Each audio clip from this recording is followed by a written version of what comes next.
member for London Fanshawe.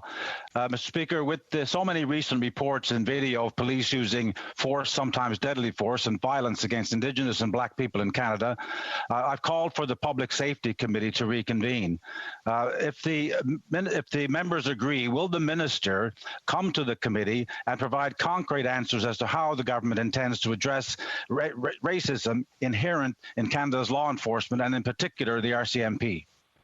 The Honourable Minister of Public Safety and Emergency Preparedness. Yes, thank you very much, Madam Speaker, and I thank my colleague for the question. It's perhaps the most important one facing Canada today, Madam Speaker. Indigenous people, Black Canadians, and other racialized people are far too often experiencing systemic racism and disparate outcomes within the entire criminal justice system. Madam Speaker, in order to respond appropriately, I think it's necessary to begin by acknowledging the lived experience of people who have known bias and discrimination at the hands of the police, our courts, and within our prisons. And Madam Speaker, we remain committed to work with all racialized people and all the members of this House to ensure that we work towards social justice for all Canadians, and I look forward to discussing the member's motion further with him. Mr. Harris. Oh, I'm sorry, the mic's not on. We'll try again. Mr. Harris? Thank you. Will the Minister and the government commit to facilitating the meeting, such a meeting of this committee virtually? The Honourable Minister.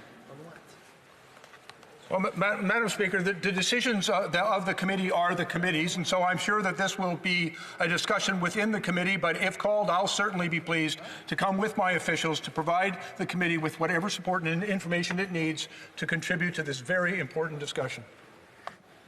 Mr. Harris, you got 40 seconds. I can't get my video on. Okay, my video went off on its own, Madam Speaker.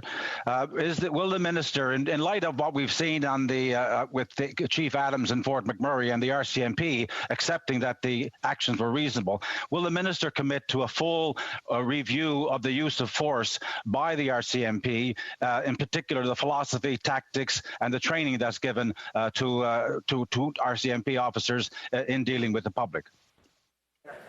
I thank the Minister, and I want to assure him, first of all, that this is work that is ongoing, not just from the RCMP, but throughout the police community. But may I also take this opportunity, Madam Speaker, to say that I think all police training has to begin with one very important principle, and that's the preservation of all life and the respect for all Canadians. And we also know the importance of de-escalation training, and so we're committed to continuing to work with Indigenous communities, racialized communities, and with police services and all participants in the criminal justice system to make sure that it is fair for all Canadians.